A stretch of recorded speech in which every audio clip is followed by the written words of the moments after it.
A ver, buenos días jóvenes, o buenas tardes, o buenas noches, según la hora que estás mirando, pues de repente el video. Soy el profesor Julio Vilches, que te va a enseñar el curso de filosofía.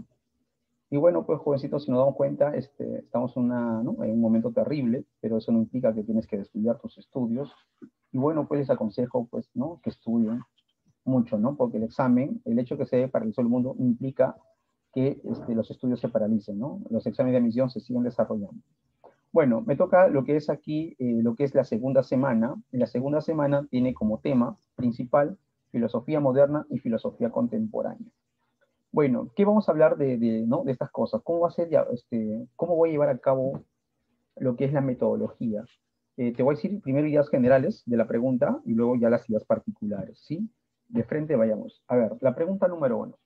En la pregunta número uno, jovencitos, ¿no? Estábamos hablando aquí de Descartes. ¿Qué podemos hablar de Descartes? Descartes sabemos que es el padre de la filosofía moderna, ¿no? Y también es el fundador del racionalismo. ¿Qué te dice un racionalista? El racionalista te dice, tiene varios principios, pero acá vienen los más importantes. Te dice un racionalista que la fuente del conocimiento humano es la razón, que todo conocimiento proviene de la razón, no de la experiencia, no de los sentidos. Porque él dice que los sentidos, como ustedes saben, los sentidos nos engañan. Por lo tanto, en conclusión, todo conocimiento proviene de la razón. Ahora, si todo conocimiento proviene de la razón y los sentidos no nos proporcionan conocimientos, ¿de dónde saco el conocimiento? Porque si no me guío los sentidos, porque supuestamente ven la realidad, y la razón, ¿de dónde saca ese conocimiento? De acá viene otro principio de los racionalistas, que dicen que el hombre nace con ideas innatas. En otras palabras, los seres humanos ya nacemos con el conocimiento en el alma. ¿Se entendió hasta ahí? Ahora, y viene la pregunta. Y si ya nacemos con el conocimiento en el alma, tal como lo decía Platón, también Sócrates, ahora nos preguntamos, ¿de dónde sacamos ese conocimiento que está en el alma? O sea, ¿quién lo puso ahí? Y Descartes dice que el conocimiento que está en el alma lo puso Dios. ¿Se entendió? Por eso que Dios es el garante del conocimiento humano. Dios pone el conocimiento en el alma. Acuérdate lo que dijo Agustín de Hipona, que Dios ilumina el alma, pone sabiduría, pone el conocimiento, igualito. La verdad, sino Dios pone el conocimiento en el alma y nosotros para sacar ese conocimiento en el alma que usamos, la razón. ¿Sí? Por eso que dice aquí Descartes que nosotros nacemos con ideas innatas. A eso se le llama el ignatismo nociológico. Ignatismo viene de ignato, nociológico, conocimiento. ¿Qué es innato a nosotros? El conocimiento. La experiencia, la experimentación no nos dan conocimiento. Todo conocimiento se logra vía ¿qué? La razón o el pensamiento. Ahora, Descartes cuando está en la universidad, ¿no? Va a llegar a una conclusión. Imagínate, usted llega a la universidad y terminan la universidad y dicen, bacán, tenemos todos conocimiento, soy un sabio. Ya. A Descartes le va a pasar lo mismo que a mí me pasó, que cuando yo terminé la universidad, y también Descartes cuenta que cuando terminó la universidad se dio cuenta que no tenía ningún conocimiento. Que en vez de tener conocimientos, ¿qué tiene? Opiniones. Entonces Descartes dice, ¿en quién confía? ¿Por qué Descartes, profe, si no, va a desconfiar de todos los conocimientos de su época? Acuérdate que Descartes está en una época histórica, donde está la pugna entre las ideas renacentistas y las ideas, pues, ¿sí o no?, medievales. ¿Qué dicen los renacentistas? Que el hombre es un ser libre. ¿Qué decían los medievales? Que el hombre tiene un destino. ¿Qué decían los renacentistas? Que la Tierra gira alrededor del Sol. ¿Qué decía los medievales? Que la Tierra es el centro del universo y todos los astros giran alrededor de ella. Entonces, cuando Descartes tiene una universidad, se da cuenta que no sabe nada. Entonces, ¿qué decía Descartes? Bacán. Dice, si yo no tengo ningún conocimiento, y mis maestros, en vez de darme certezas, me han causado, más bien, puras dudas, entonces, ¿qué va a decidir Descartes? Entonces me doy cuenta de algo, que yo mismo voy a encontrar mi propia verdad. Voy a desconfiar de todo lo que me han dicho. Y voy a encontrar mi propia verdad, mi propia certeza. Y ahora dice él, ¿pero qué voy a hacer para encontrar mi primera verdad? Porque Descartes es el primero que va a decir, voy a dudar de todo. Ahora, pero ¿cómo va a dudar de todo? Va a aplicar su famosa duda metódica. Él dice, mi duda no va a ser como los escépticos, que los escépticos no usan su método para dudar de todos los conocimientos y dice que no se puede conocer nada. Tampoco mi duda es la duda cotidiana, que una persona se pone a dudar, profe, ¿está filosofando o no? De repente dudando que su placa le engaña o no le engaña. Esa duda no, es la duda natural. La duda que tenemos ahora es una duda filosófica. ¿Para qué va a dudar Descartes? Para encontrar una verdad. Él va a usar la duda metódica para encontrar su primera certeza, su primera evidencia, que de ahí se base o se fundamente todo conocimiento humano. Por eso que la primera duda, en el primer paso de la duda metódica, cuando va a dudar todo, el primer paso de la duda metódica, ¿cuál va a ser, profe? Va a ser los sentidos. Profe, ¿por qué los sentidos? Porque los sentidos siempre nos engañan. No dice, profe, que tengo frío. Profe, hace frío, pero el frío no existe. Sabemos nosotros por física. Por lo tanto, los sentidos nos están engañando. Porque no hace frío, porque el frío no existe. Profe, está oscuro. La oscuridad tampoco existe. Entonces, profe, los sentidos nos están engañando. Entonces, el único que nos da la verdad, profe, ¿qué sería? La razón, diría. Por lo tanto, el primer paso de la duda metódica, dudar de los sentidos. Los sentidos nunca nos van a dar una certeza. Ahora, ¿de qué va a dudar? De la realidad. ¿Por qué duda, profe, de la realidad? Porque dice, pues, jovencitos, que la realidad de una u otra manera, ¿verdad? ¿Sí o no? Dice, ¿no? Que también lo puedo poner en duda. ¿Cómo, profe? Él dice que cuando estoy en mis profundos sueños, dentro de mis profundos sueños, también que, ¿sí o no? Yo siento que lo que veo es real. Entonces hace una pregunta, ¿no? Si muchas veces he confundido los sueños con la realidad, ¿quién me garantiza que en este momento no estoy soñando? Y todo lo que veo, todo lo que pienso de repente, solamente es mi conciencia. Entonces, porque muchas veces confundimos los sueños con la realidad. ¿Quién me garantiza que en este momento no estamos en un profundo sueño? Ese es el segundo paso ¿no? de la duda metódica. Dudamos de los sentidos, que no dan ningún conocimiento científico. Dudamos de la realidad, que también de repente es un sueño y está en nuestra conciencia. Pero ahora dice Descartes algo interesante. Pero ya sé de que no puedo dudar, dice, de los números, de los razonamientos. ¿Por qué? Porque 2 más 2 es 4, y para decir esto no necesito los sentidos. Tampoco necesito de la realidad, porque hasta en mis sueños 2 más 2 también ¿qué? Es 4. Pero aquí es una pregunta, ¿sí o no? Pero ¿de dónde saqué estas ideas? Si los sentidos no me dieron estas ideas, y tampoco la realidad, ¿quién me la puso en mi conciencia? Alguien tuvo que haberme la puesto. Ah, pero también me doy cuenta de algo, dice Descartes, de que estoy dudando. Y si estoy dudando es porque no soy un ser perfecto. Porque si yo fuese un ser perfecto, no tendría ninguna duda. Y como soy un ser imperfecto, soy fácil de ser ¿qué? Engañado. No será, dice Descartes, que alguien me ha puesto esas ideas en mi conciencia, y yo las acepto como certezas. Puede ser que exista un ser maligno, el famoso genio maligno, que me haya puesto estas ideas en la conciencia, y yo las acepto como certezas. Puede ser que alguien me esté ¿qué? Engañando. Hasta ahí Descartes ha dudado de 3 cosas. De los sentidos, que la gente confía mucho, de la realidad, la relación, ¿no? Que puede ser un sueño, y de las matemáticas, porque puede ser que alguien nos haya puesto esas ideas como certezas, es decir, que el triángulo tiene 3 ángulos. De repente alguien me puso estas ideas en la conciencia y yo las acepto como certezas.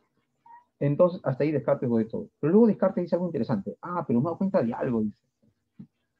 Que he dudado de todo, pero hay algo de lo que yo no puedo dudar, dice.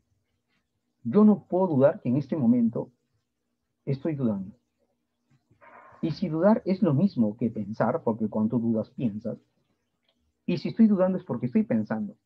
Y si estoy pensando es porque, dice, es porque estoy existiendo.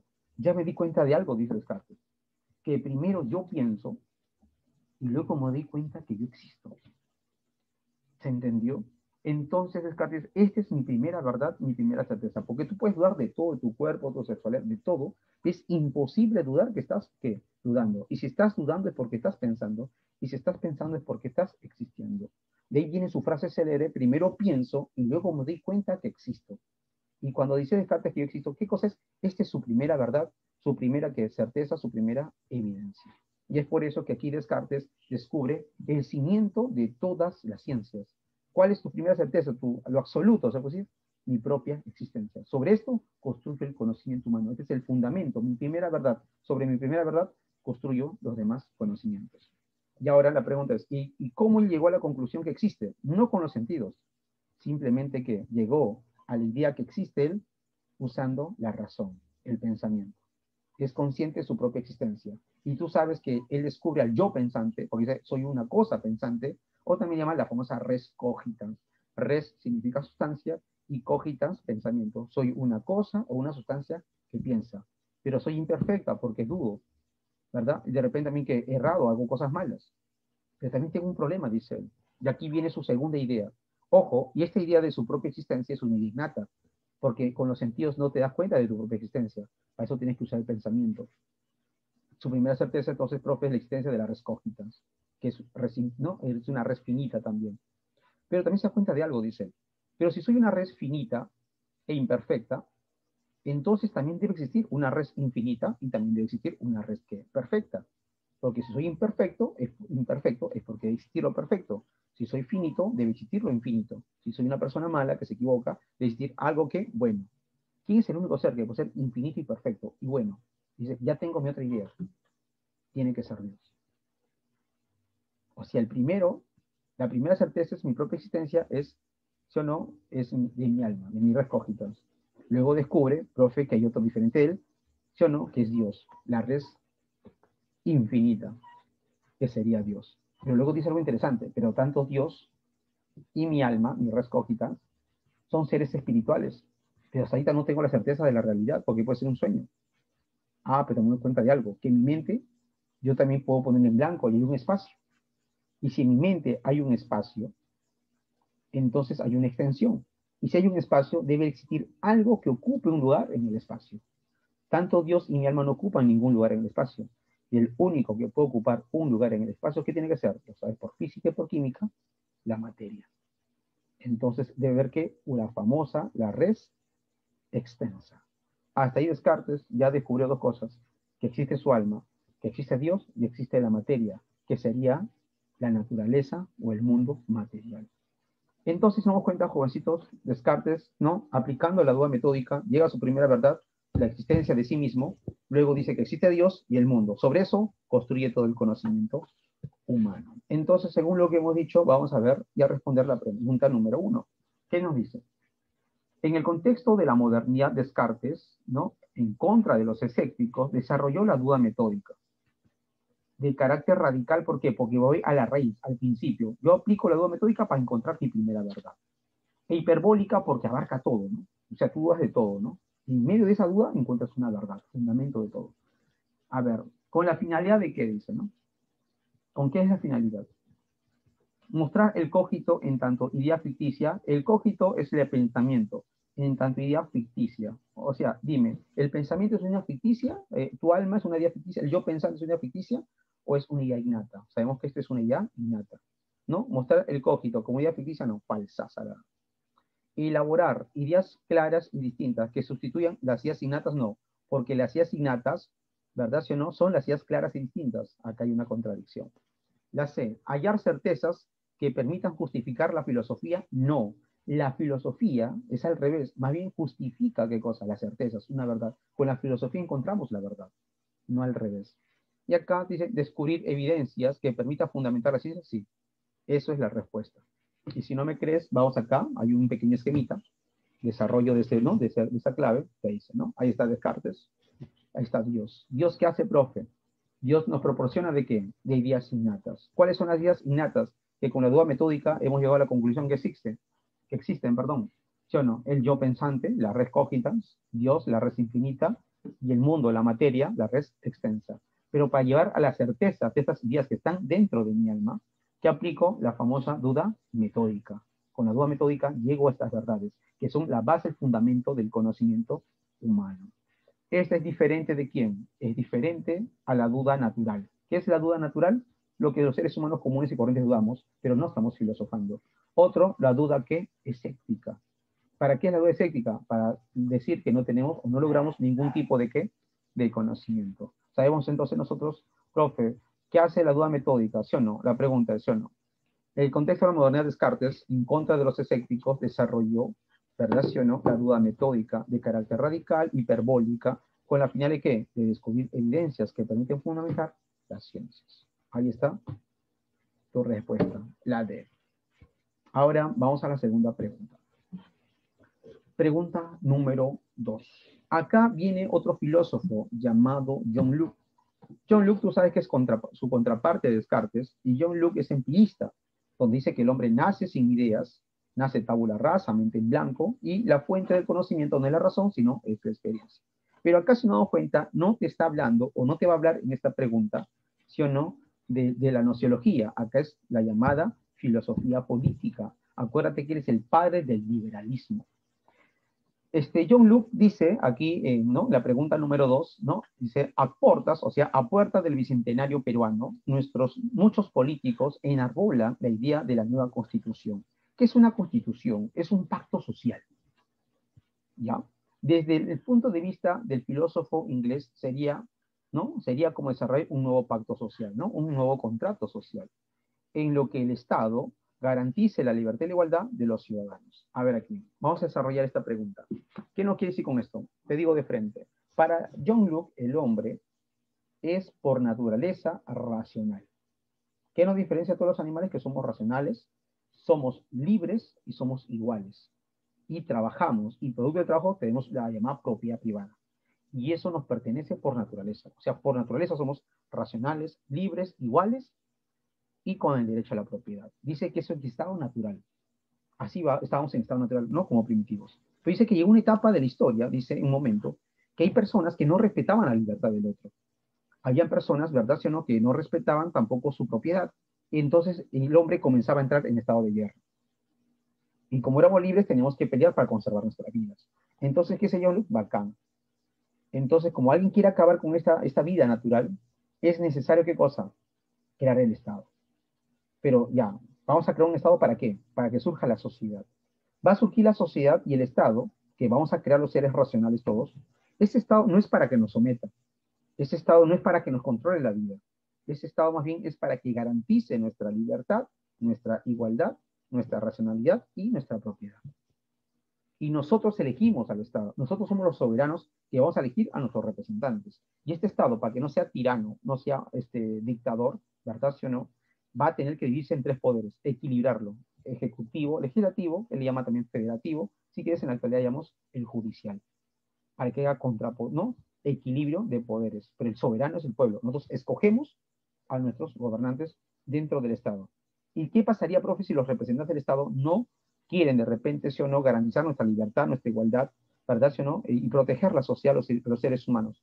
Tenemos derecho a la insurrección, ¿sí? Porque nosotros nos oponemos a ellos y también los podemos, ¿qué?, sacar. ¿Se entendió? Por eso, jovencitos, que acá John Locke es el padre de, ¿no?, de la filosofía, ¿no?, del liberalismo político. Pero ahora viene la pregunta, ¿y en qué no se podría meter el Estado? Ejemplo, si tú tienes 4 enamoradas, ¿sí o no?, y las chicas quieren estar contigo y no las obligas, es tu libertad. No, que tienes que tener una que el Estado te obliga. No, el Estado no se mete en la vida particular individual de los individuos. Ejemplo, si los homosexuales quieren casarse, tener sus hijos, es su vida. Lo que el Estado garantiza solamente es tu libertad, tu igualdad, ¿sí o no?, y el derecho a la propiedad. Más allá de eso, el Estado no se puede meter. Cómo tienes tus relaciones sexuales, no cómo besas o cómo compras, cuántas parejas tienes. Esa es tu vida personal.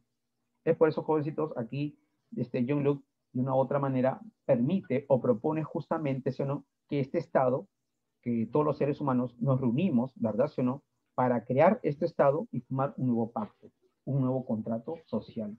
¿Se entendió hasta ahí? Vamos a ver aquí. A ver, desarrollo. Contrato social. John Locke, jovencitos. John Locke, pues, dice que los seres humanos formamos un contrato. O sea, la sociedad no es natural. El Estado tampoco es natural. El Estado es producto de un contrato social. Nosotros ponemos a los representantes y también los podemos sacar. Este contrato social, jovencitos, ¿no?, defiende nuestros derechos naturales. ¿Qué es un contrato social? Se puede decir que es la Constitución. Ahora, mediante los derechos naturales que tenemos, ¿verdad, sí o no?, jovencitos, va a defender que los derechos naturales es la vida, nuestra libertad y el derecho a la propiedad. Pero ¿quién los defiende, no? Ponemos nuestra Constitución, creamos nuestra Constitución, ¿y quién va a defender mediante la Constitución nuestros derechos naturales? Es el Estado. Acá se da cuenta, más que de la libertad, está hablando del Estado. Entonces, esta propuesta luquiana, en el ámbito de la filosofía política, es dominada, ¿qué cosa? Profe, no entiendo. A ver, aporte bicentenario peruano, muchos políticos enarbolan el día de una nueva constitución, un nuevo contrato social o pacto social, como quieras llamarlo. Desde el punto de vista filosófico, ¿no?, o del filósofo inglés, Locke sería como, ¿no?, cómo desarrollar un nuevo pacto social en que el Estado garantice la libertad y la igualdad. Te pregunto yo, ¿el Estado es algo natural o es producto del contrato social? Es producto, jovencitos, de un producto o un pacto social. Entonces, esta propuesta de Locke sobre el Estado en el ámbito de la filosofía política fue dominada ¿qué? ¿Liberalismo? ¿Está hablando de la libertad del hombre y cómo defenderse? No. Del empirismo, no es nociología. Del contractualismo. ¿Qué significa? Que es un contrato. Ahí está, el contrato social. En filosofía política habla del Estado que pertenece juntos, es producto de un contrato social. Ahí está, el contractualismo. Algunos creen que el Estado es natural, ¿eh? No. Él dice no, es un contrato social. La 3, a ver, la 3 también es una pregunta muy complicada, así que por ahí tienen que estar atentos. Ejemplo, René, Ronnie y Diana. 3 estudiantes del ciclo repaso que deben reunirse virtualmente para conversar sobre la filosofía moderna.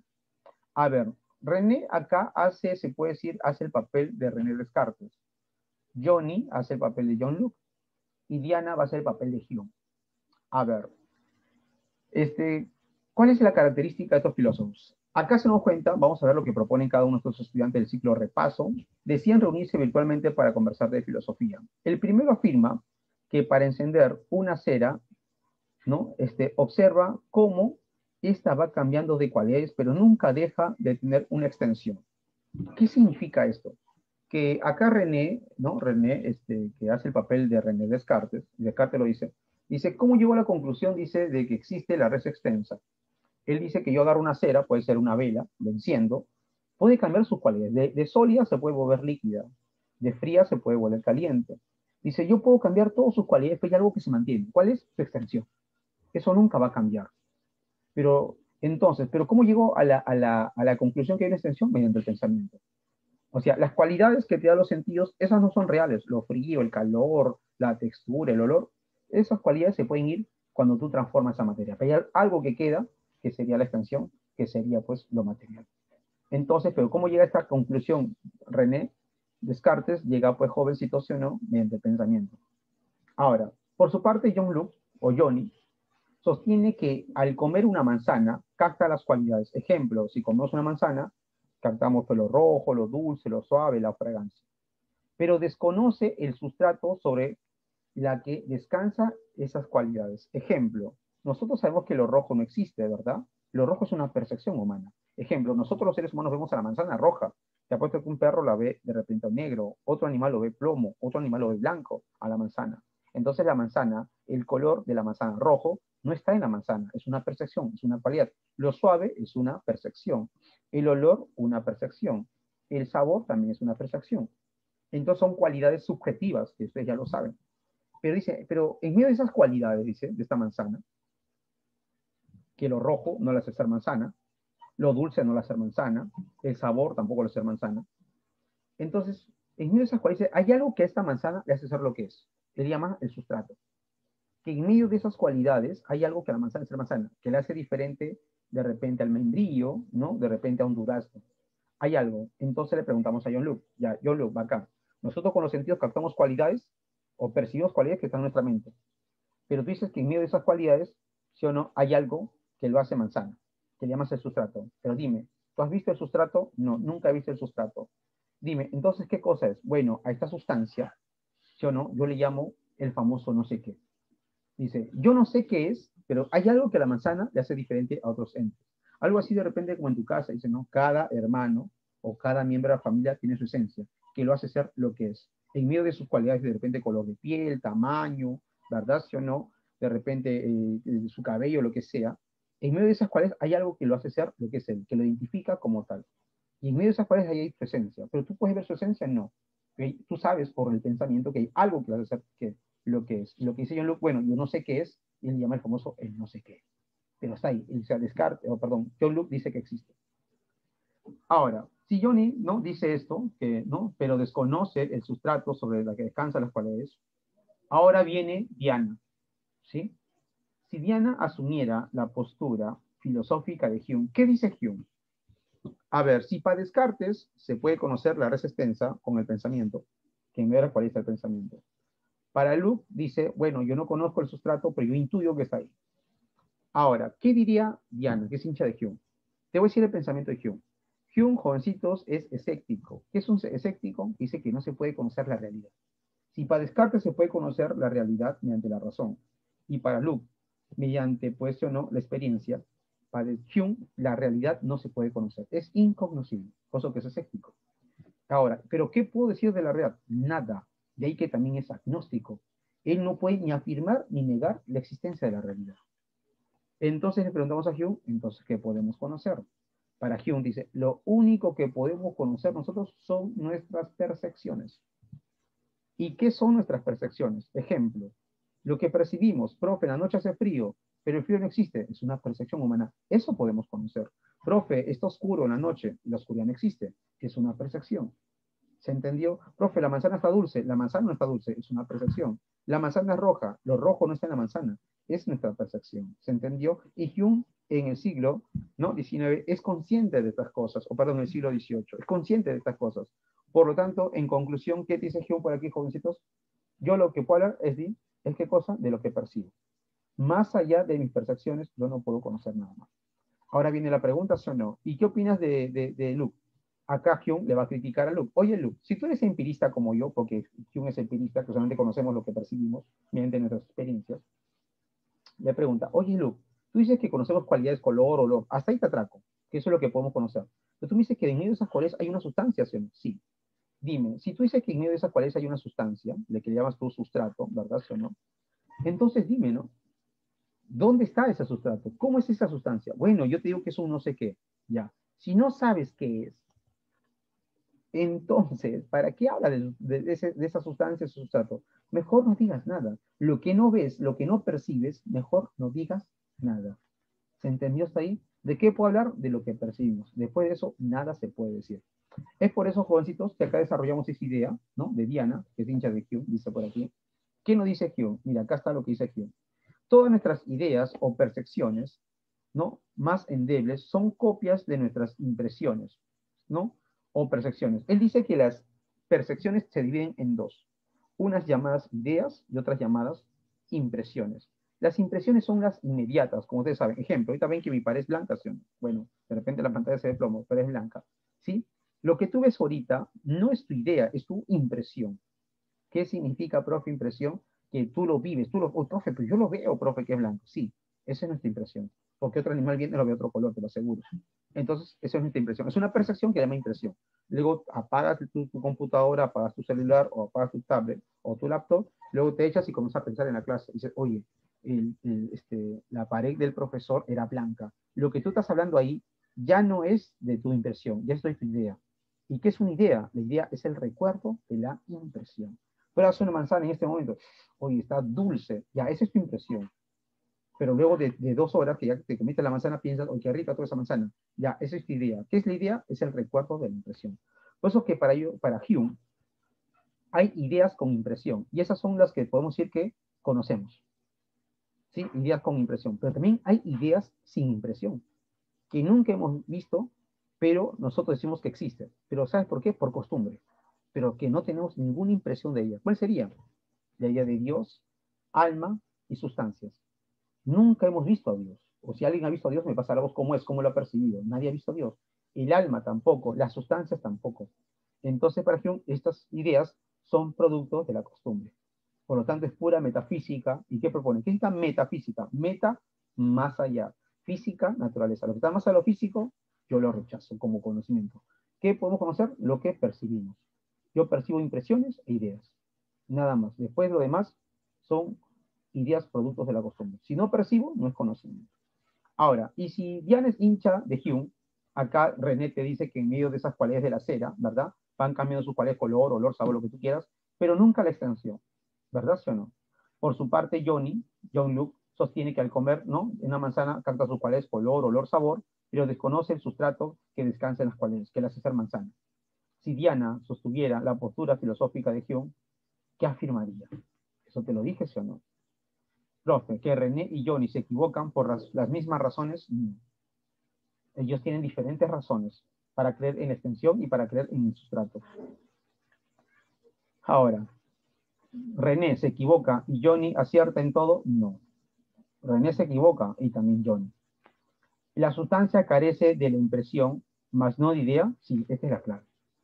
¿Por qué? Porque tenemos la idea de sustancia por costumbre, lo repetimos que existe una sustancia, una esencia, pero no tenemos ninguna impresión de ella. Nunca hemos percibido una esencia o una sustancia. Eso sería la clave. Acá dice, tanto la extensión como el sustrato no carecen de impresiones. No, sí carece de impresión el sustrato. Por eso que por aquí hay un esquemita bonito que debe el conocimiento. Mira, acá están las impresiones. Captamos un árbol, de repente, o podría ser una manzana, rojo, dulce y suave. Una vez que ya se plasmaron, nuestros cerebros se imprimieron en la mente, ya la tenemos como ideas que las recordamos. Por eso que aquí la clave sería, jovencitos, ¿sí o no? La C. La sustancia carece de impresión, sí, porque no hemos percibido nunca una sustancia, más no de idea, aunque tenemos la idea de la sustancia. Ahora viene la 4. La 4, jovencitos, ¿no? Identifique las tesis que refieren a la filosofía moderna. Como te iniciamos la clase, sabemos que la filosofía moderna, ¿verdad sí o no? Surgen tres corrientes, los empiristas, o perdón, los racionalistas, empiristas y criticistas, ¿verdad sí o no? Vamos a ver aquí. Y sabemos también las ideas de cada uno. Dice, la razón es la fuente del conocimiento. Para Descartes, claro, ese es al ojo. Como dije, él es racionalista. Todo conocimiento proviene de la razón. La 2, ¿es posible conocer las cosas completamente para Kant? Aquí viene lo bueno. Para Kant, jovencitos, nosotros sabemos que Kant dice que hay algo que podemos conocer y hay algo que no podemos conocer. Para Kant, de frente te digo, no se puede conocer la realidad. Él es hincha de Hume. Para Kant no conocemos la realidad, no conocemos las esencias, las sustancias. Para Kant lo único que conocemos, ¿sí o no? ¿Qué sería? El fenómeno que también le llama la apariencia. O sea, para Kant lo único que nos conocemos es lo aparente. Ojo, la palabra apariencia, ¿no? Tiene dos connotaciones, dos significados. Aparente, que significa que no es real, o que para Kant no conocemos la realidad, donde conocemos la apariencia. Y también aparente significa también lo que aparece en la conciencia. ¿Qué aparece en nuestra conciencia? Profe, que hace frío, y el frío no existe, está en tu mente. Profe, que está oscuro, está en tu mente. ¿Qué aparece en nuestra mente? También que la Tierra está quieta, plana y el Sol girando. Nosotros, si te das cuenta, no vemos la realidad. Nosotros entonces, profe, ¿qué vemos? Lo aparente. Y para Kant es lo único que podemos conocer. No conocemos la realidad que está afuera, solamente que conocemos nuestras apariencias, que le llama el fenómeno. Por eso que acá te dice, ¿es posible conocer las cosas completamente para Kant? No, no se puede conocer las cosas como son. Solamente conocemos lo aparente, lo que aparece dentro de nuestra conciencia. La 3, por eso que la 2 no sería. La 1 sí es verdadera, la 2 es falsa. La 3, ¿es posible el conocimiento según Yolo? Sí, mediante la experiencia. Ya lo hablamos. La 4, ¿solamente tenemos ideas objetivas de la realidad según Kant? ¿Tenemos ideas objetivas? No. No conocemos la realidad de manera objetiva. Solamente conocemos ¿qué? El fenómeno, la apariencia. Nada más. Por eso si nos damos cuenta, en el desarrollo, ahí están los grandes representantes, ahí está Descartes, Locke y Kant, ¿sí o no? Filósofos modernos. Ahí vamos con el primero, Descartes, que propone el ignatismo nociológico, él es padre de la filosofía moderna, racionalista. John Locke, que nacemos, que si Descartes dice que nacemos con ideas innatas, Locke no, nacemos tabula rasa, mente en blanco, vacío. Todo conocimiento proviene de la experiencia. Y Kant dice que no, que nosotros no es que nacemos sin ideas o que nacemos o adquirimos conocimiento por la experiencia, dice no. Que nosotros para conocer, dice que ya tenemos ideas, o perdón, formas y categorías a priori, que nos permite ordenar el mundo. Eso lo vamos a ver ahorita, ¿sí? Pero él es a priorista, ¿no? O criticista, ahí está. La clave sabemos, jóvenes, que es la 1 y la 3, ¿verdad? ¿Sí o no? Eso es al ojo. La 5, ahora. En la 5 seguimos hablando de Kant. Y acá, acuérdate, vamos a hablar para que te des la idea del giro copernicano. ¿Qué te dice Kant? Kant señala que la experiencia nos proporciona información que es organizada en la razón. Y así surge el conocimiento, en consecuencia con ella. ¿Qué significa acá? Vamos a desarrollar esta idea. Que para Kant, jovencitos, ¿no? De frente te lo digo, al criticar al empirismo y al racionalismo, ¿por qué los critica a los dos? Porque los racionalistas dicen que se puede conocer la realidad tal como es con la razón.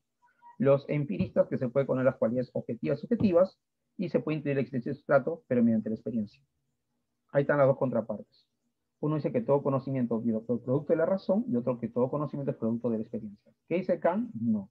Que para que exista el conocimiento es necesario tanto la experiencia como la razón. ¿Qué hace la experiencia? Te da los datos caóticos, ¿no? Lo aparente. ¿Qué hace la razón? Los ordena. ¿Qué significa? Y no voy a casarme nunca este ejemplo. Ejemplo. ¿Qué datos nos dan los sentidos? Los sentidos no te dan los datos de la realidad, sino de lo aparente, del fenómeno. Ejemplo. ¿Qué datos nos dan los sentidos? Que la Tierra está quieta, es plana, y el Sol está girando alrededor de ella. Dime, ¿lo que vemos es real? No, es pura apariencia. Eso nos da la experiencia, pero eso no es conocimiento.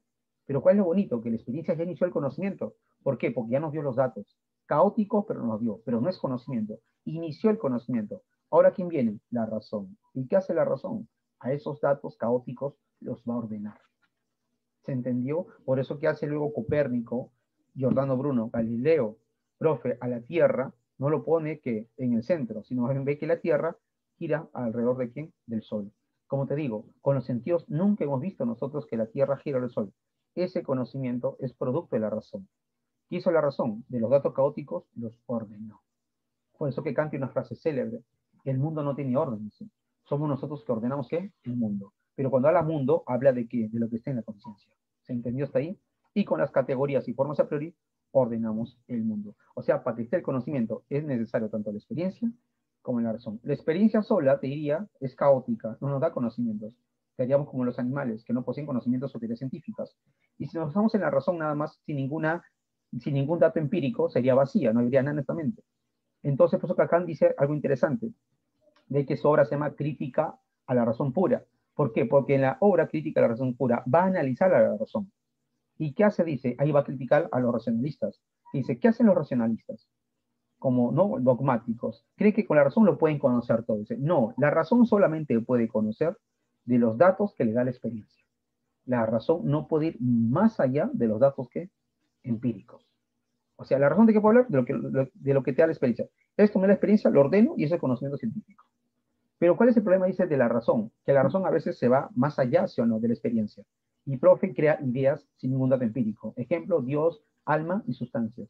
Nunca hemos visto a Dios, por lo tanto no habrá ciencia, porque no tengo ningún dato sobre Dios. Sobre el alma tampoco. Las sustancias, menos. Esto es para Kant pura metafísica. Meta, más allá, física, naturaleza. Lo que está más en lo físico, natural, ¿sí o no? De eso no se puede conocer, ¿no? Hay ciencia. ¿Qué está haciendo Kant en la crítica a la razón pura? Está analizando a la razón y le está poniendo límites a la razón, que la razón solamente puede crear conocimiento únicamente de los datos empíricos, de los datos que la experiencia. Más allá de eso, no podemos decir nada. De lo metafísico, mejor se puede decir que nos quedamos callados.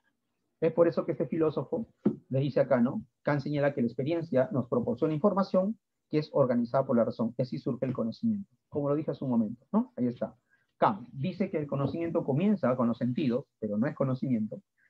Es decir, empieza una vez que tenemos impresiones, que se ponen en la mente esos datos caóticos, pero después es preciso que el sujeto, o sea, el hombre, nosotros, ordene y los organice, ¿no? Y el sentido de eso, pues, proviene del exterior, ¿no? O sea, todos los datos caóticos, el cerebro lo ordena con la razón. Aquí viene su apriorismo, dice, para que esté el conocimiento, ¿qué es necesario? La experiencia y la razón. ¿Qué hace la experiencia, jovencitos? Inicia el conocimiento, proporciona los datos caóticos, posee las formas a priori como el tiempo y el espacio que están en la mente humana, y la razón organiza esos datos caóticos, ¿no? Al organizarlos permite el origen del conocimiento humano. ¿Cómo lo origina? Organizando los datos caóticos, y la razón o el pensamiento posee las categorías a priori: modo, cantidad, cualidad y relación. Por eso que aquí, ¿cuál sería la clave de lo que se ha dicho adelante? ¿La experiencia brinda información opuesta a la razón? No. Te da datos caóticos, pero no son opuestos a la razón. ¿El conocimiento es una producción exclusiva de la experiencia? No, el conocimiento es necesario los dos.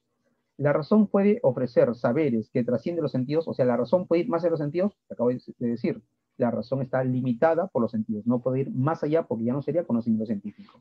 La razón limitada, ¿no? La razón limita, dice, ¿no?, su validez en la información de la experiencia, o está limitada su validez en la información de la experiencia, sí, eso sería, jovencitos, la clave. Dado. La 6. Aquí Kant, jovencitos, vamos a hablar de Kant en la ética. Kant es un ilustrado y Kant tiene una frase célebre: atrévete a pensar por ti mismo. ¿Qué significa? Que te llegue lo que diga la sociedad, que te llegue lo que digan las religiones, que te llegue lo que dice la gente.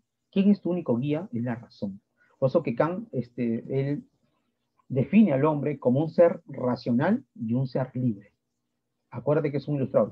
Para todos los ilustrados, el único guía del ser humano es la razón. Le llega lo que diga la sociedad, le llega lo que digan las religiones. No, nuestro guía es la razón. Es por eso que aquí Kant, jovencito, dice, si la razón es nuestro guía y para actuar tenemos que guiarnos por la razón, entonces, ¿qué hacemos para actuar? Para hacer algo bueno. Vamos a ver aquí en la pregunta número 6 lo que nos están pidiendo. Según Kant dice, la razón nos proporciona ideas para poder actuar con buena voluntad. Por tal motivo, una conducta es correcta. O sea, ¿qué sería una conducta correcta para Kant? Para Kant, jovencitos, el máximo bien, nunca te olvides, es hacer algo de buena voluntad. Y viene la pregunta, ¿y cómo hago, profe, yo algo de buena voluntad? Que es el máximo bien para Kant. Se logra hacer algo de buena voluntad cuando hacemos o cumplimos el deber por nuestro deber mismo. Si cumplimos el deber por deber mismo sin ninguna condición, entonces hacemos algo de buena voluntad. Y viene la pregunta, ¿pero quién nos permite cumplir nuestro deber? El que te dice o que nos permite cumplir nuestro deber es la razón. Y para eso, jóvenes, tenemos la libertad. No entiendo, dirías tú. Ejemplo, ¿qué pasaría si tú vas en una combi, una Custer, que están todos sentados y no hay ningún parado y tú también? Y en esos momentos sube una viejita y quiere asiento y al cobrador y al chofer le llega lo que pasa en su combi. Y tú estás ahí y te haces el dormido. Nadie te dice nada, pero por dentro te pregunto yo, ¿tú ves que la señora está con la justa sosteniéndose? Yo te pregunto, ¿no te dice nada el cobrador, el chofer? Nadie. Pero hay alguien internamente que dice, oye, para, que no seas sinvergüenza, ¿sí o no? Paras durmiendo todo el día, no haces nada. Mira a la señora, párate. ¿Quién te dice? Tu conciencia? La razón te está diciendo que actúes como ser humano. En ese momento no puedes con tu razón, con tu conciencia, y te paras. Y tú eliges pararte. Nadie te obliga. Quita tu libertad. Entonces te parece, señora, por favor, disculpe, ¿no? Por favor, siéntese. Ahí estás cumpliendo tu deber por tu deber mismo. No te da felicidad de repente dar el asiento, estás asado. No te causa placer, no te es útil. Entonces, profe, ¿por qué lo hago? Simplemente porque es tu deber. Cumplir con nuestro deber, ¿sí o no? Es hacer algo de buena voluntad. ¿Se entendió hasta ahí? Sin ninguna condición. Por eso que la moral de Kant tiene 3 nombres. Vamos a ponerlo aquí. La moral de Kant. Pero la razón, ojo, ¿qué nos dicta la razón? Nos dicta nuestros llamados imperativos categóricos. Imperativo mandato, categórico que debe ser así. O sea, la razón es la única que nos dicta nuestra moral. ¿No? Un imperativo categórico para el máximo imperativo categórico para el que nos dicta la razón es esto. Que el único, ¿no? O lo único que es un fin es el mismo hombre. Nunca puede ser utilizado como un medio. Ejemplo, saben que hay señoritas que usan a sus amigos para quitarle conocimientos para ingresar a la universidad. Una vez que ingresa, la condenada que hace, lo deja botado al chico, ¿no? Le habla todo, ¿no? Lo deja en visto.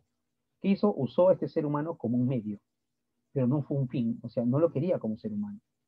Igualito los que estamos en campaña electoral, lo mismo. Regalan tupper, regalan frazadas, te regalan calendarios, todos. Pero esta gente, ¿para qué, profe, hace tantas cosas? Usa a la población, ¿sí o no? Regalándole cosas como medios para tener poder y luego pues ya sabes lo que va a pasar, ¿no? Saquear el Perú.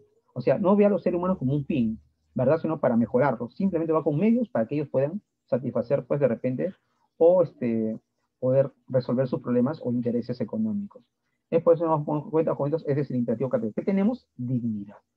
Ahora, la moral de Kant tiene 3 nombres. Moral formal, porque nuestro guía es la razón. Moral deontológica, porque cuando nosotros actuamos lo que dicta la razón, actuamos porque es nuestro deber. Y también que tenemos libertad de actuar de esa manera. Hay que llamar la moral autónoma. Ahora, ¿cuál es el máximo bien para Kant? El máximo bien es hacer algo de buena voluntad. La buena voluntad es el máximo bien. ¿Y cómo hago algo de buena voluntad? Se logra cumpliendo el deber por el deber mismo, ¿verdad o no? ¿Y quién me dicta cuál es mi deber? No ninguna religión, ninguna sociedad. Te lo dicta la razón. ¿Y por qué lo cumples? Nadie te obliga. Lo haces porque tienes libertad. Ahora, por tal motivo, una conducta correcta para Kant, ¿qué sería? ¿Es generada por las capacidades sensoriales, por la experiencia? No. ¿No? Nuestra buena conducta o una conducta correcta no es por los sentidos ni la experiencia, sino es vía que la razón. Ahora, ¿nos posibilita actuar buscando un fin? No, no buscamos un fin. O sea, tú no buscas ser feliz, no buscas placer ni utilidad, simplemente lo haces porque es tu deber. ¿Se debe a un incondicional mandato racional? Sí, ¿no? Esa es la clave, ¿no? ¿Permite la consecución de la felicidad? No. Simplemente se debe, ¿sí o no?, a un incondicional mandato racional.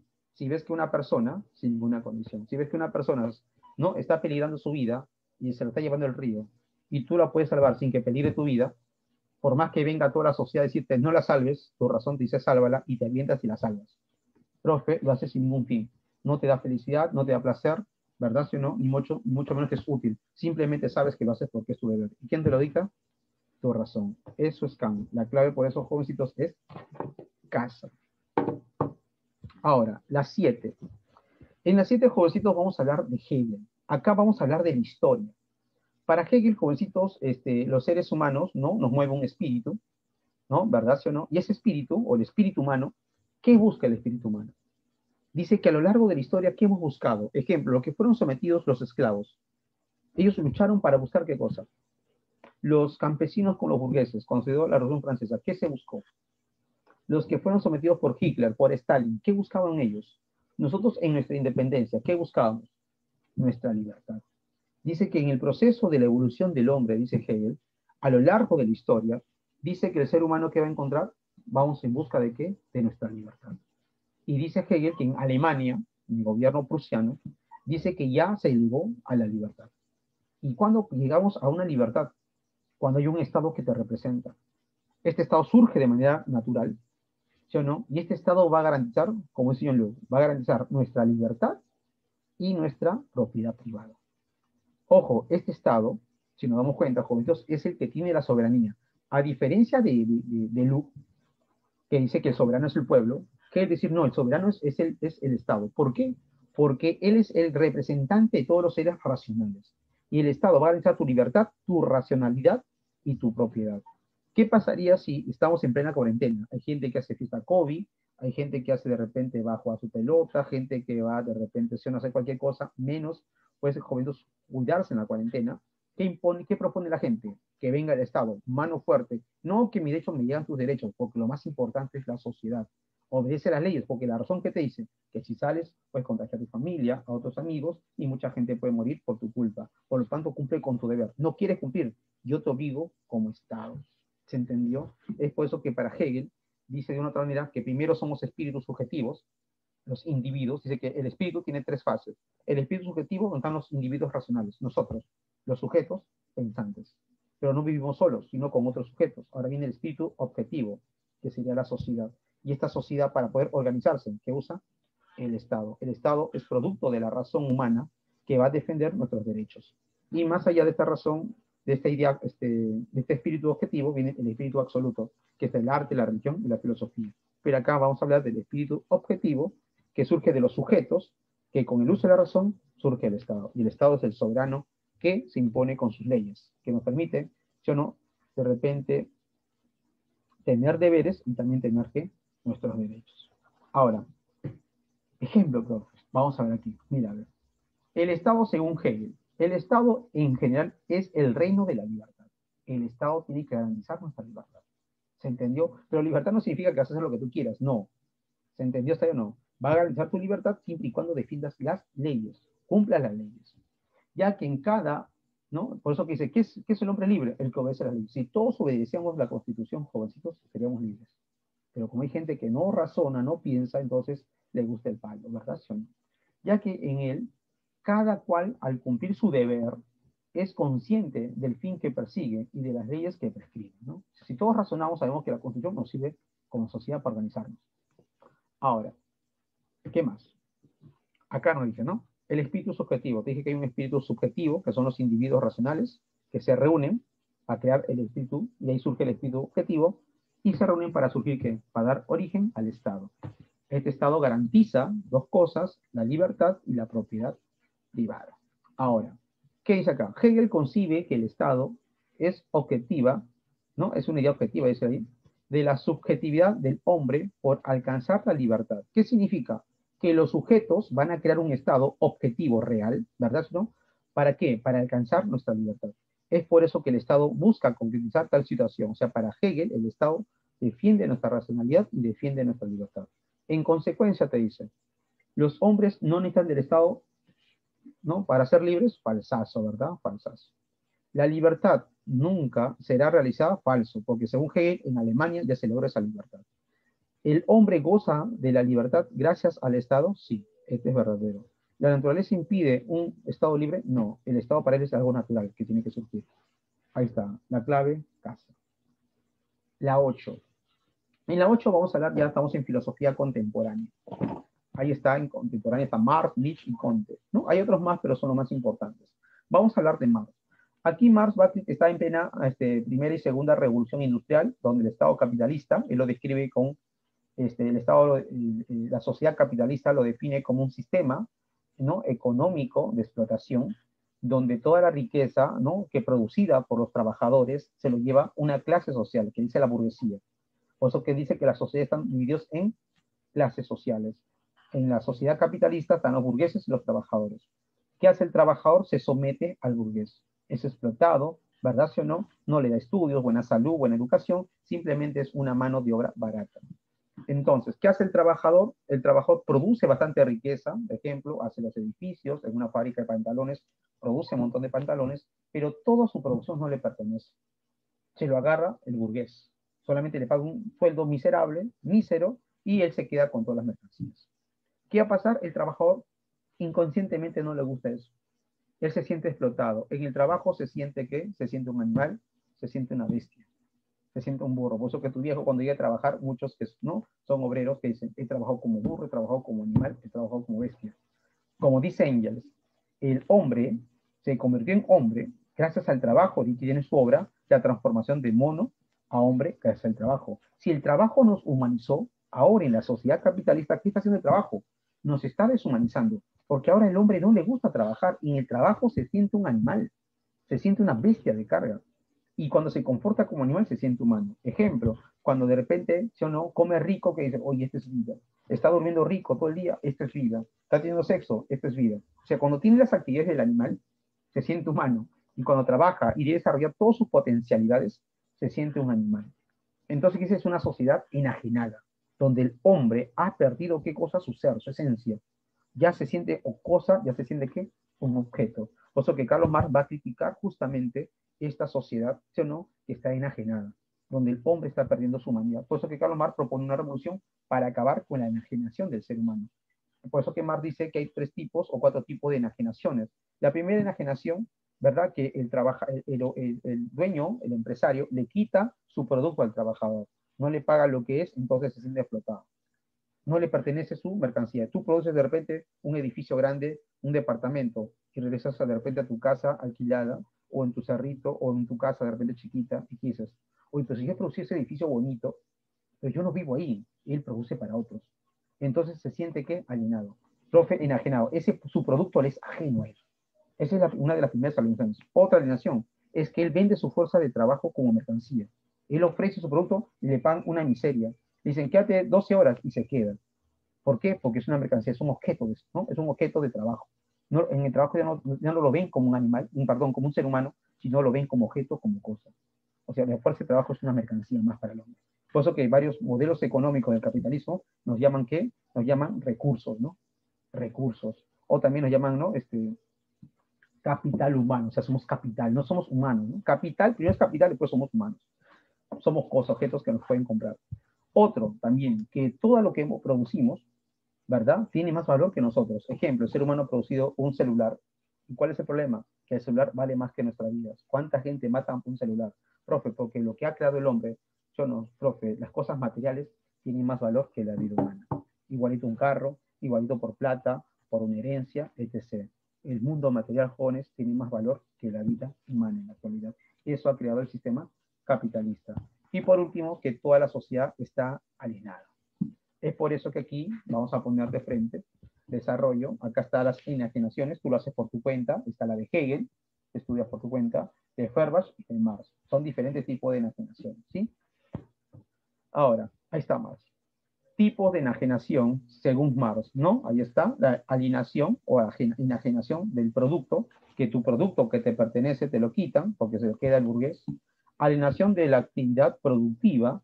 ¿Por qué? Porque te explotan dentro del trabajo, te tratan como objeto, como cosa, es una mercancía más, ¿no? La alienación del ser genérico, que perdemos nuestra naturaleza como seres humanos en el trabajo. La alienación del ser social, porque el ser humano ya, pues, no, ya se siente un animal. Ahí está. Ahora, puse la clave rápido. En la pregunta 8, ¿qué te preguntas? La metamorfosis de Kafka inicia en los siguientes términos. Cuando Gregorio Santa despertó aquella mañana, después de un sueño tranquilo, se halló en su cama transformado en un insecto monstruoso. O sea, este ser humano, cuando se levanta es un monstruo, ¿no? Es algo despreciable, ¿no? Que nos hace sentir, ¿no? El sistema capitalista, te botan del trabajo, no tienes nada de comer a tus hijos, te sientes nada. Desde la perspectiva marxista, este personaje ya es un monstruo, ¿no? Es un insecto insignificante, ¿no? Marxista, este personaje literario sería la manifestación de quién? De la llamada enajenación, ¿verdad? ¿Sí o no? ¿Qué significa la pérdida de nuestra humanidad? Sentimos insectos, cosas. Ahora, la 9. En la 9 tenemos pues la obra, aquí ya estamos en filosofía contemporánea del siglo XX, viene Heidegger. Heidegger va a definir al hombre en su obra Ser y Tiempo como un ser libre ¿sí o no? Y un ser que tiene posibilidad. Pero en síntesis, el hombre es un ser libre. ¿Qué significa? Significa que nosotros, jovencitos, cuando nacemos, diría Heidegger, cuando nacemos no tenemos esencia. Ejemplo, un perro ya es un perro, sabemos que una vaca es una vaca, un burro ya es un burro. Nosotros cuando nacemos, ¿qué somos? Nada. Tenemos la mente en blanco, vacía. No tenemos ni siquiera conciencia.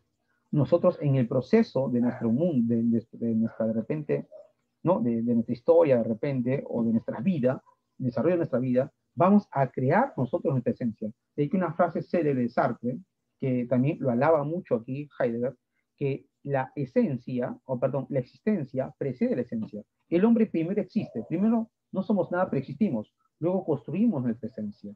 Ejemplos, cuando tú vas a postular, ¿verdad, sí o no?, de chibolo, y no ingresas, ¿qué dices? Viejo, voy a seguir postulando porque me siento nada. Claro, porque somos nada cuando vivimos al mundo. No somos un perro, un gato, no tenemos ser. Pero ¿qué dices? Voy a seguir, ¿por qué? Porque quiero ser alguien. Por eso cuando vas a ver tu prospecto, ¿verdad, sí o no?, ves las carreras, ¿no? Ves filosofía, contabilidad, administración, derecho, química, física, ingeniería. Dice, vos vas a escoger lo que tú quieres ser. Ejemplo, profe, sencillo. Que nosotros tenemos la libertad de escoger lo que nosotros queremos ser. Por eso que el hombre es un ser libre, una posibilidad. Pero acá hay algo bonito. Nosotros podemos escoger todo lo que queremos ser. Hay algo que no podemos escoger. No podemos escoger no morir. Porque el hombre está sujeto ¿a qué? Al tiempo. O sea, el hombre puede escoger todo en esta vida. Ser astronauta, si quieres cura, pastor, profesor, catedrático, dueño de una gran... Lo que tú quieras. El hombre tiene todas las posibilidades de escoger lo que quiere ser. Pero lo único que no podemos escoger es no morir. Porque estamos sujetos al tiempo. Por eso que el hombre es un ser para la muerte. De ahí que viene la pregunta, vamos a ver luego la pregunta, ¿sí o no? Ser y tiempo es una de las obras más importantes del filósofo alemán Martin Heidegger, donde hace un análisis existenciario del ser ahí y la muerte, significando, ¿no?, esto último para qué cosa. ¿Qué significa la muerte? ¿El fin del ser y la eternidad de la muerte existencial? No. ¿El cese del ser ahí? Claro, porque Heidegger dice que el hombre es un ser ahí arrojado al mundo. Somos seres ahí arrojados al mundo y cuando venimos al mundo somos nada. Pero ¿cuál es lo bonito de todo esto? Que como somos nada, somos los únicos que podemos escoger lo que nosotros queremos ser. Podemos escoger todo, pero hay un problema, que como estamos sujetos al tiempo, podemos escoger todo, pero no morir. Por eso cuando llega la muerte, es el cese del ser ahí. ¿Quién es el ser ahí? El hombre. Profilación, ¿por qué no? La posibilidad de la eternidad en el otro mundo existencial. No, para él no hay otro mundo. Acá este mundo se acabó todo. Lo infinito del ser ahí, no, el hombre no es infinito, el hombre es finito en el tiempo. Desarrollo, jovencitos, ahí está, existencialismo. El hombre, que es para Heidegger, el hombre es un ser ahí. Profe, es un ser libre, somos una posibilidad, podemos ser lo que queremos. Y también un ser arrojado al mundo. Pero cuando llegamos al mundo, somos nada, como te dije, ¿verdad? Pero tenemos la posibilidad de escoger lo que nosotros queremos ser. Desgraciadamente, estamos sujetos al tiempo, o sea, venimos ya con nuestra fecha de vencimiento. De ahí, jovencitos, que el hombre es un ser para la muerte. ¿Y qué es la muerte? El fin de toda nuestra posibilidad. Acá está la resolución. Para Heidegger, el hombre es un ser ahí, un ser libre, una posibilidad. De ahí que es libre de escoger lo que desee ser, pero también está sujeto al tiempo, siendo un ser para la muerte, que es el fin o cese de todas nuestras posibilidades. Clave, la B. La 10, jovencitos. Heidegger también dice que nuestra sociedad o la sociedad occidental está en decadencia. ¿Por qué estamos en decadencia? Porque dice que la filosofía moderna ha permitido que el hombre se preocupe por la ciencia, por los objetos, por las cosas y la tecnología, y se ha olvidado del mismo. Entonces dice, tenemos que recuperar, sí o no, nuestra esencia como seres humanos. Entonces, pero ¿cómo nos recuperamos, no, de este mundo material, sí o no, donde contaminamos la naturaleza, nos olvidamos de los seres humanos y nos preocupamos por las cosas materiales? Él dice, ¿sabes cuál es el problema? El problema se dio cuando hubo un olvido del ser. En el momento que el hombre ya no se preguntaba por el ser de las cosas, es en ese momento que el hombre eso no se pierde. Entonces, ¿qué propone él? Yo propongo, dice él, restablecer la metafísica occidental. Regresar de nuevo, ¿sí o no?, a preguntarnos por el ser de las cosas. De ahí que, jovencitos, aquí en el desarrollo de la idea, y es algo interesante, está el llamado existencialismo, ontología, dice, hay un olvido en el ser en la sociedad occidental. ¿Y qué significa esto? Que él propone restablecer la metafísica occidental para tomar conciencia de todas las cosas que estamos haciendo con la naturaleza. Pero dice, pero para poder restablecerse, ¿verdad o no?, la metafísica occidental, ¿qué pregunta tenemos que respondernos? Y aquí, la pregunta fundamental para regresar pues a nuestros orígenes, él dice, ¿por qué existe algo y no más bien nada? ¿Qué significa? Que los seres humanos ya no interesa de dónde vienen, ¿sí o no? Ejemplo, si tú le preguntas a un idealista, oye, ¿de dónde vienes? Bueno, ya está bien, de Dios, dice, ¿no? Pero si le preguntamos ya, y ahí queda su respuesta de él. Sí, pero la pregunta sería, ¿no? ¿Pero quién hizo a Dios? Ya, si para ti el ser de todo es Dios, entonces viene una pregunta, ¿sí o no? ¿Por qué existe Dios y más bien no existe nada? O sea, ¿por qué necesariamente tiene que haber un Dios? ¿Por qué más bien no hubo nada? Esa pregunta ya es profunda, ¿sí o no? O el materialista, para mí es la materia. Ya, ¿por qué existe la materia? ¿Por qué más bien no existió nada? Esa es la pregunta fundamental del ser según Heidegger, que todos tenemos que regresar para preguntarnos de nuestro origen y ahí tomar conciencia de nuestra realidad. Por eso que Heidegger dice algo interesante, ¿no? Dice, es una pregunta fundamental, ¿qué es el ser? Ahora, para responder la pregunta número 10, te dice, Heidegger en su obra Ser y Tiempo manifiesta, la mencionada pregunta está hoy caída en el olvido. O sea, hay una pregunta que ha caído en el olvido. Bien que en nuestro tiempo se note como un progreso para volver a afirmar la metafísica. O sea, tenemos que volver a mencionar, ¿no? Hay una pregunta que ha quedado en el olvido y si queremos progresar, ¿verdad? Si no, y reafirmar nuestra metafísica, tenemos que volver a esa pregunta.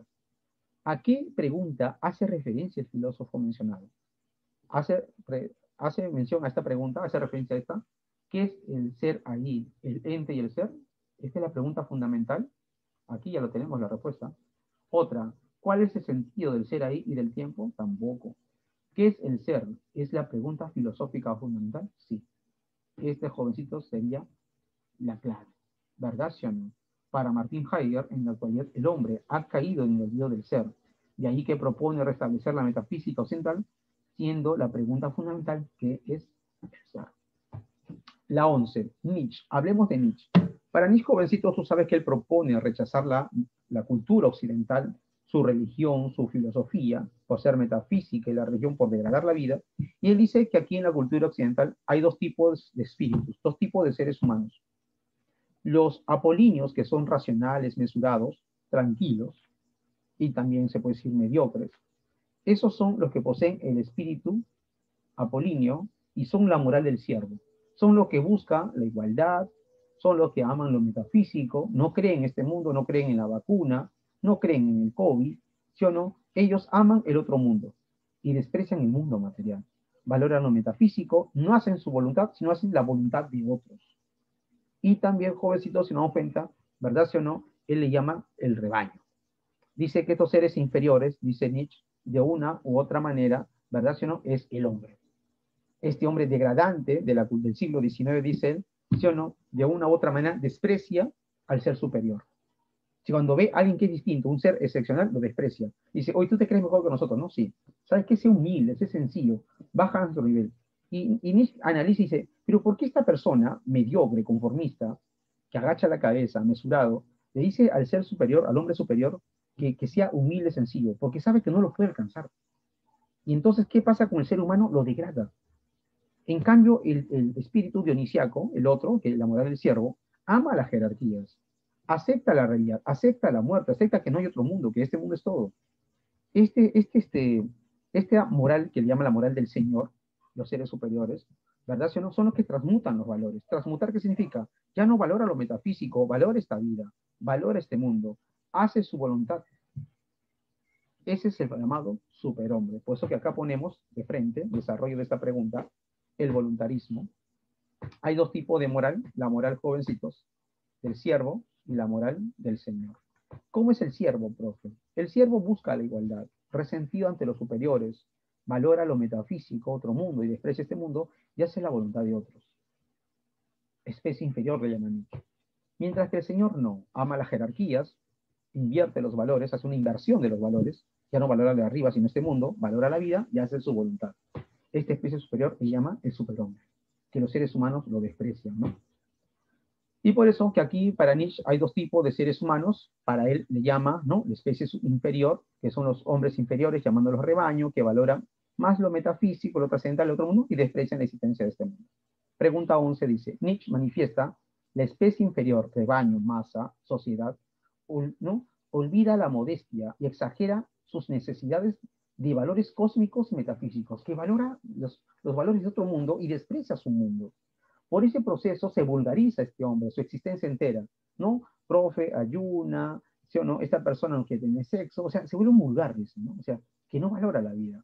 Hasta tal punto que domina la masa, dice, ¿no? Domina la masa, cree en estas cosas. Tiraniza a los hombres de sección, o sea, los hombres excepcionales, los mejores los desprecia. No, esos son seres libertinos, dice. De manera que pierden la fe en sí mismos, son seres inseguros, que necesitan de otro que los guíe, ¿verdad sí o no? Y se convierten en nihilistas. ¿Qué es un nihilista? Que no creen en nada, no creen nada en este mundo. Ellos están esperando la venida de otro ser para que los salve, porque ellos por sí solos no se pueden salvar. De lo manifestado por el autor, se puede inferir qué cosa? Que los hombres inferiores hacen su voluntad y la voluntad de otros. ¿Qué dicen ustedes? ¿Los seres inferiores hacen su voluntad? No, falsaza. ¿Todos los seres humanos, sin excepción, hemos perdido la fe en nosotros mismos? No, hay seres excepcionales, como dice por acá, ¿no? Hombres de excepción. ¿Los hombres inferiores valoran lo trascendental y desprecian nuestro mundo? Sí. Valoran lo trascendental, lo que está más allá de este mundo, y desprecian nuestro mundo, ¿no? La especie humana, en su totalidad, ¿es dominada por los miedos de los dioses? No. Hay seres excepcionales que le llegan los dioses. La 12. Según Wittgenstein, el verdadero método de la filosofía, acá vamos a hablar de la filosofía existencialista, sería propiamente no decir nada. O sea, ¿cuál es la chamba del filósofo? No decir nada. Profe, la filosofía dice el ser, la esencia, no.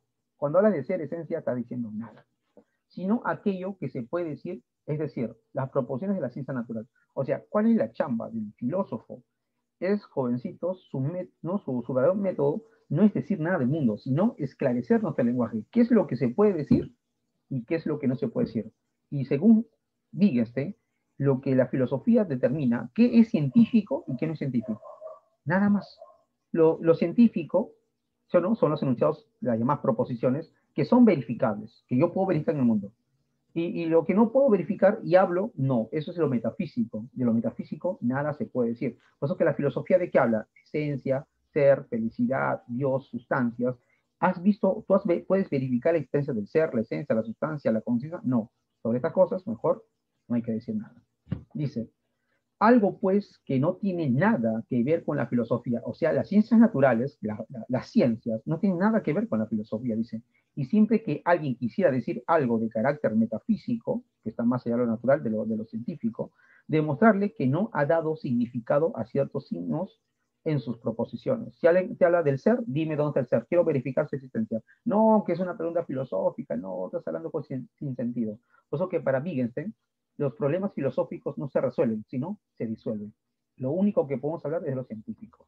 Se puede inferir en lo referente a lo manifestado que para el autor, ¿qué cosa? ¿Qué nos dice acá el autor? Vamos a ver su desarrollo de la pregunta. Filosofía analítica, conocida también filosofía del lenguaje. Acá Wittgenstein propone el llamado isomorfismo. Iso significa igual, morfo, forma. ¿Qué es igual? El mundo, ¿a quién? Al lenguaje. El mundo es un compuesto de hechos, ¿verdad? Y el lenguaje de proposiciones. ¿Qué significa? Que todo lo que, si todo lo que digo con mi lenguaje, yo no, no, está en el mundo, tiene sentido, y eso es científico. Y si lo que digo, profe, y si digo algo que no encuentro en el mundo, son cosas sin sentido. Por eso la diferencia de la filosofía, ¿sí o no?, de las ciencias naturales es esa, que la filosofía habla cosas que no están en el mundo, por eso son cosas sin sentido, mientras que las ciencias naturales hablan de cosas con sentido. ¿Se entendió hasta ahí? Por eso, jovencitos, ahí está el famoso isomorfismo. Acá está. Ciencias naturales describen hechos del mundo, la física, la química, ¿no?, la biología, proposiciones con sentido. La filosofía no refiere a ningún hecho del mundo. Ser, esencia, sustancias, verdad, conciencia, alma, Dios, no refieren a ningún hecho del mundo. Se llama pseudo proposiciones enunciados sin sentido. Por eso que por aquí la respuesta que sería, el método de la filosofía no tiene ninguna utilidad, ¿sí o no?, en referencia a las ciencias. Falso. La filosofía sí tiene una utilidad en la ciencia. ¿Cuál? Decir qué es científico y qué no es científico. ¿Se entendió? Cuando un enunciado se refiere a la realidad, es científico. Cuando otro enunciado no se refiere a la realidad, sin sentido. ¿Qué te permite la filosofía? Esclarecer el lenguaje. Solo los enunciados metafísicos tienen sentido, pues refieren a algo. No, los metafísicos no refieren a nada. ¿Las proposiciones de las ciencias naturales no pueden ser aclaradas por la filosofía? Sí. Las proposiciones de las ciencias sí son aclaradas por la filosofía. ¿Los enunciados filosóficos no hacen referencia a ningún hecho del mundo? Claro. Eso sería la respuesta, ¿sí o no? Para Wittgenstein, las proposiciones de las ciencias naturales describen los hechos del mundo, mientras que los enunciados filosóficos no tienen sentido, pues no dicen nada de la realidad, siendo estos enunciados metafísicos. Ahí está, la clave dada. La 13 y la 14, sencilla, es lo mismo que propone Wittgenstein. Dice, la naturaleza de la filosofía no es una ciencia, que es una actividad esclarecedora, profe, ¿de quién? Esclarecedora del lenguaje. Para eso sirve la filosofía. Ahora, una proposición representa la existencia de algo, ¿sí o no? Y no existencia de hechos atómicos. O sea, un enunciado te demuestra que algo existe y que no existe. La totalidad de las proposiciones verdaderas, todo lo que tú dices es verdadero, en tanto corresponde con la realidad. Entonces, es la ciencia total, la totalidad de la ciencia natural. O sea, la totalidad de las proposiciones verdaderas se basan en las ciencias naturales que hablan cosas verdaderas que se pueden verificar. La filosofía no es una ciencia, ¿no? No es una de las ciencias naturales. La palabra filosofía debe significar algo que esté, o sea, la filosofía está bien sobre la ciencia o bajo la ciencia, no, pero no conjunto o no está junto a quién, a las ciencias naturales. O sea, la filosofía y la ciencia no son lo mismo. El objeto de la filosofía es la aclaración lógica del pensamiento. Filosofía no es una teoría, sino es una actividad. Estas palabras de Wittgenstein. Una obra filosófica consiste esencialmente en elucidaciones. Los resultados de la filosofía no son proposiciones filosóficas, sino el esclarecimiento de las proposiciones. La filosofía debe esclarecer y delimitar con precisión los pensamientos. De otro modo, sería, por así decirlo, opacos y confusos. En otras palabras, no decir, ¿no? Si la filosofía, no sé, casualmente, ¿no? La única chamba de la filosofía es esclarecer el lenguaje. Si hace cualquier cosa, quiere escribir el mundo, está hablando de cosas confusas sin sentido. Por eso que aquí el isomorfismo, como te dije, hizo igual morfoforma, que el mundo está compuesto de hechos y el lenguaje de proposiciones, tanto el lenguaje y las proposiciones tienen la misma forma, tienen la misma estructura lógica. Si todo lo que yo con mi lenguaje está o describe los hechos del mundo, tiene sentido. Si lo que digo no está en el mundo, son cosas sin sentido. O sea que acá aclaramos con estas ideas, ¿no? Fuerza, hecho y proposición. ¿Por qué son iguales? Si yo digo que la Tierra gira alrededor del Sol, eso es un hecho del mundo, ¿sí o no? Supuestamente es la ciencia y al mismo tiempo es una proposición. Se puede verificar, se puede, pues o no, demostrar. Ahora, al tener la misma estructura lógica, tiene sentido. De ahí que científico esté enunciado. ¿Sí? Acá dice algo interesante. Los únicos enunciados con sentido que son las proposiciones. Profe, de ahí que son científicas. Los enunciados sin sentido son las pseudoproposiciones, son las metafísicas, ¿verdad? Ahora, el lenguaje, dice, es la figura del mundo, porque el lenguaje pinta el mundo, describe el mundo como es. Los límites de mi lenguaje son los límites de mi mundo, ¿sí o no? Todo lo que digo en mi lenguaje está limitado en el mundo. Y lo último, de lo que no se puede hablar, hay que callar. ¿Qué significa esto, profe? Que de todas las cosas que nosotros, ¿verdad, sí o no, jovencitos, hablamos, si hay algo de lo que hablas y no puedes verificar, no puedes verificarlo en la realidad, mejor no digas nada. Habla de lo que puedes verificar y tiene sentido. Si lo que tú hablas no está en la realidad, no puede ser verificado por nadie, estás hablando cosas sin sentido. Mejor callamos. Pregunta número 3. Señala el enunciado compatible con lo planteado por Wittgenstein. Los enunciados filosóficos son los únicos que tienen sentido. Como la ciencia, no, los enunciados filosóficos no tienen sentido. La filosofía no es una ciencia, por ello no nos permite esclarecer el pensamiento, no. La filosofía es verdad que no es una ciencia, pero sí nos permite esclarecer el pensamiento. Eso está mal.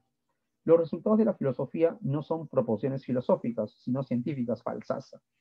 La naturaleza de la filosofía es la delimitación y esclarecimiento del pensamiento, sí. Eso, jovencitos, es la clave, ¿verdad? Para Wittgenstein la filosofía no es una teoría, sino una actividad que tiene como objetivo la aclaración lógica del pensamiento, delimita lo pensable de lo impensable. Pues el verdadero método de la filosofía es propiamente este, no decir nada, sino aquello que se puede decir las proposiciones de las ciencias naturales. Y para acabar, pues jovencitos, la 14, el texto del Tractatus Lógico-Filosófico, que hemos puesto esa parte, ¿qué nos dicen? Se infiere. ¿Qué se infiere de ahí? Que las proposiciones solo representan hechos atómicos filosóficos. No, hechos atómicos sí, pero no son filosóficos. La totalidad de las proposiciones verdaderas son de las ciencias naturales y filosóficas. Hasta aquí sí, naturales sí, pero filosóficas no. Alsaza. Las proposiciones filosóficas no son científicas, claro, las proposiciones filosóficas no son científicas. ¿Las proposiciones científicas nos permiten generalizar el pensamiento y el lenguaje? No. Por lo tanto, la clave es casa, ¿verdad? ¿Sí o no? Casita. Las proposiciones son los únicos enunciados que tienen sentido, siendo estas de las ciencias naturales, pues la filosofía no expresa proposiciones, pues estas pertenecen a la ciencia. La filosofía solo esclarece proposiciones. Bueno, jóvenes, un gusto haberlos visto. Va a ser rápido así, porque es un semestral, ¿no? O perdón, un repaso intensivo, ¿no? Nos vemos, jóvenes. Cuídense.